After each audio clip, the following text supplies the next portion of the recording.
Terhubung dengan jurnalis Kompas TV ada Triksi Valencia dan juga juru kamera Anggi Mendarwan di Polda Metro Jaya. Triksi, selamat siang. Bagaimana pemeriksaan 3 terlapor kasus ijazah palsu Jokowi ini dan apa yang akan digali oleh penyidik?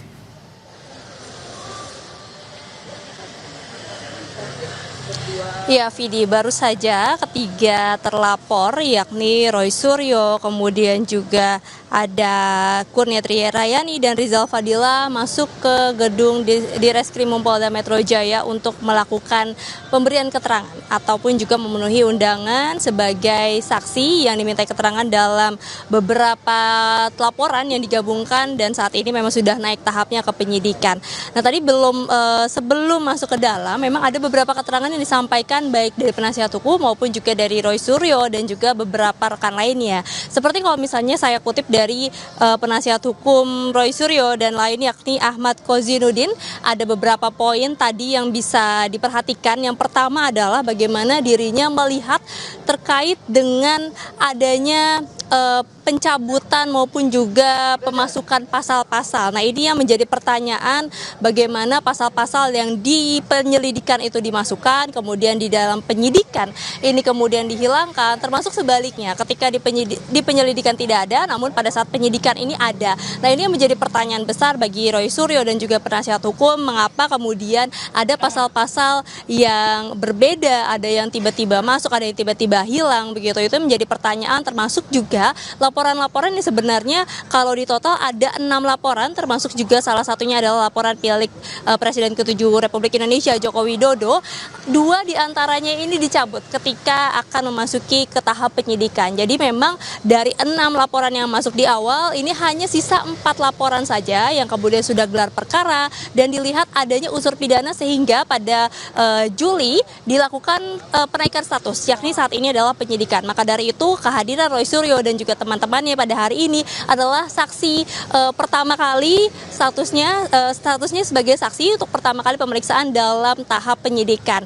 Nah, itu tadi yang pertama. Lalu kemudian juga yang dipertanyakan adalah bagaimana penyidik ini nampaknya atau diasumsikan oleh penasihat hukum yakni mereka kejar target dan adanya kriminalisasi. Nah, ini yang dilihat juga dari beberapa hal seperti misalnya tadi ada pasal-pasal yang berbeda, kemudian juga bagaimana cepatnya laporan-laporan yang masuk ini kemudian naik statusnya menjadi penyidikan, termasuk juga yang dilihat adalah bagaimana saksi-saksi yang dipanggil ini nampaknya tidak sesuai ataupun juga tidak ada relevansi. Kalau misalnya kita berkaca pada yang kemarin, ada 3 orang saksi juga yang diperiksa. Nah, ini juga tadi disampaikan bahwa terkait dengan pemeriksaan terhadap saksi ini nampaknya tidak ada hak manusiawi begitu ya, karena kemarin diperiksa ada yang sampai pukul setengah 12 malam, ada yang sampai pukul 4 pagi baru selesai. Nah, pada hari ini tadi disampaikan oleh penasihat hukum bahwa kliennya Roy Suryo dan juga 2 orang lainnya yang dilakukan pemeriksaan dibatasi sampai pukul 6 sore saja. Jadi ketika sudah melebihi dari pukul 6 sore ini akan diminta untuk dijadwalkan ulang, tapi dalam agenda pemberian keterangan di pemanggilan pertama, jadi bukan pemanggilan kedua atau pemanggilan ketiga begitu ya. Nah, itu tadi yang menjadi permintaan dari penasihat hukum. Lalu kemudian dari Roy Suryo sendiri tadi juga menyampaikan bahwa dirinya tidak menyiapkan berkas apapun, tidak ada bukti-bukti yang dibawa dalam pemeriksaan kali ini karena dari dirinya pertama masih optimis kalau tidak ada kesalahan ataupun juga terkait dengan dugaan ijazah palsu ini yang dilaporkan kepada dirinya terkait dengan pencemaran, kemudian penghasutan, ini tidak dilakukan oleh dirinya. Nah, kemudian juga yang kedua, bagaimana apa yang disampaikan oleh penyidik dalam beberapa waktu lalu ini tidak terbukti ataupun juga bisa dibantah oleh Roy Suryo. Maka dari itu tadi disampaikan bahwa saat ini dalam penyidikan dan pemberian keterangan sebagai saksi dirinya tidak mempersiapkan apapun, tapi akan menjawab setiap pertanyaan-pertanyaan yang relevan karena ada beberapa pertanyaan yang dianggap Roy Suryo ini tidak relevan dengan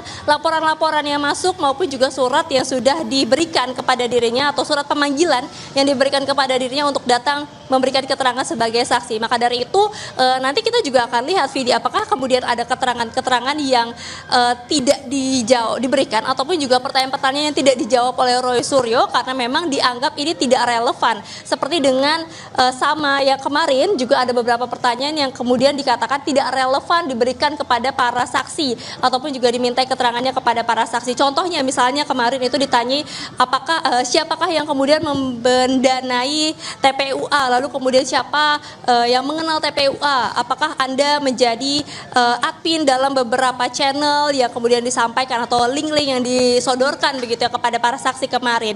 Nah, itu yang dianggap tidak sesuai ataupun juga relevan, termasuk juga pada hari ini kita akan melihat apakah kemudian juga ada pertanyaan-pertanyaan maksud saya yang tidak relevan, lalu kemudian yang kedua apakah ada keterangan-keterangan yang dikonfrontir dalam pemeriksaan pada hari ini. Nah, tadi juga yang menariknya adalah yang disampaikan bagaimana dalam keterangan ataupun juga BAP maupun juga surat yang disampaikan dikatakan bahwa untuk delik tanggalnya ini berubah-ubah begitu. Jadi di awal disebutkan pada bulan Maret tanggal tertentu. Lalu kemudian pada saat naik penyidikan, tanggalnya berubah menjadi tanggal 22 Januari. Ada peristiwa-peristiwa tersebut yang dimintai keterangannya yang diberikan klarifikasi, tapi dari pihak Roy Suryo maupun juga penasihat hukum dan lainnya merasa tidak ada di peristiwa tersebut, tidak melihat maupun juga tidak mendengar dan juga mempertanyakan peristiwa apa sebenarnya yang dimintai keterangannya, peristiwa apa yang sebenarnya akan digali dari keterangan-keterangan ini karena baik Roy Suryo maupun juga pihak lainnya yang didatangkan pada hari ini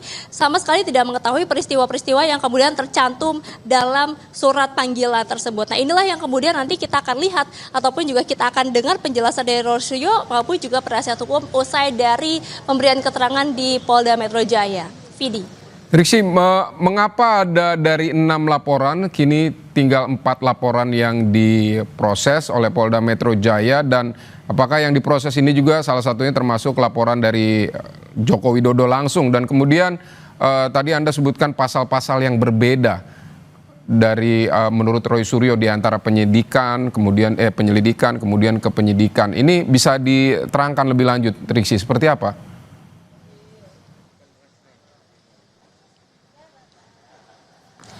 Iya, Vidi, terkait dengan 6 laporan yang masuk, sebenarnya sudah disampaikan oleh Kombes Pol Ade Ari, Kabid Humas Polda Metro Jaya, yakni dari 6 laporan yang kemudian ditindaklanjuti oleh pihak kepolisian dalam hal ini adalah Polda Metro Jaya yang kemudian laporannya ini digabungkan karena dari beberapa Polres ya digabungkan di Polda Metro Jaya ada 2 laporan yang kemudian dicabut. Jadi dari pelapor sendiri kemudian mencabut laporan tersebut sehingga memang tidak ditindaklanjuti oleh pihak kepolisian. Nah, sementara 4 laporan lainnya ini tadi dibagi menjadi 2 golongan. Yang pertama ini adalah peristiwa terkait dengan dugaan pencemaran nama baik dalam satu laporan polisi. Lalu kemudian peristiwa keduanya adalah terkait dengan dugaan penghasutan orang lain. Ini ada 3 laporan polisi. Jadi 2 peristiwa ini yang sudah naik ke penyidikan dan dari 4 laporan ini salah satunya adalah milik dari Joko Widodo yang dilaporkan pada 30 April kemarin. Dan kemudian juga dilakukan pemeriksaan terhadap Roy Suryo pertama kali pada bulan Mei, bulan Juli. Kemudian setelah dilakukan pemeriksaan 2 kali, dilakukan gelar perkara dan ditemukan adanya unsur pidana disebutkan oleh Kombes Pol Ade Ari pada waktu itu sehingga kemudian statusnya dinaikkan juga pada tanggal 11 Juli 2025 dan barulah pada hari ini dilakukan pemeriksaan keterangan terhadap saksi-saksi yang diharapkan ini juga bisa membantu ataupun juga membuka petunjuk-petunjuk peristiwa-peristiwa untuk mengetahui rangkaian yang didalami dari laporan-laporan tersebut ataupun juga dari peristiwa-peristiwa yang dicantumkan tersebut. Nah, ini yang disampaikan oleh Kombes Pol Ade Ari dalam pernyataannya pada waktu itu, baik terkait penghasutan maupun juga penyebaran berita bohong. Nah, kemudian tadi kalau misalnya terkait dengan pasal-pasal apa yang berbeda, tadi dikatakan seperti misalnya ada dugaan pencemaran, lalu kemudian tiba-tiba dimasukkan lagi ada terkait dengan Undang-Undang ITE. Lalu sebelumnya itu ada pasal terkait dengan kebohongan yang kemudian pada saat penyidikan ini hilang.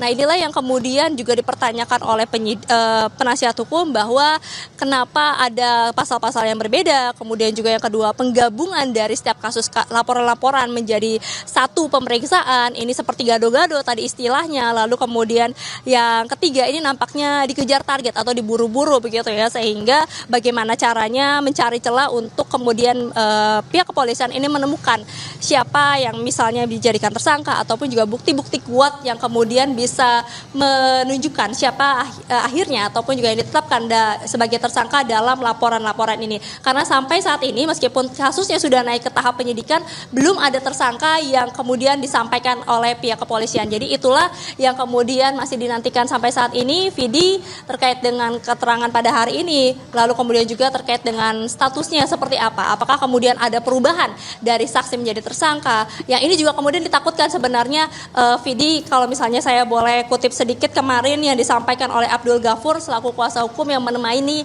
3 orang saksi yang dilakukan pemeriksaan kemarin, selain menyebutkan bahwa ada ada pernyataan-pernyataan yang tidak sesuai atau pertanyaan yang tidak sesuai. Yang kedua yang diasumsikan adalah penyidik ini berusaha untuk melebarkan pertanyaan untuk mencari siapa yang bisa dijadikan tersangka. Ini yang kemudian menjadi asumsi yang kemudian ditakutkan oleh penasihat hukum maupun juga Roy Suryo dan juga teman-temannya saat dipanggil menjadi terlapor dalam dugaan kasus ini.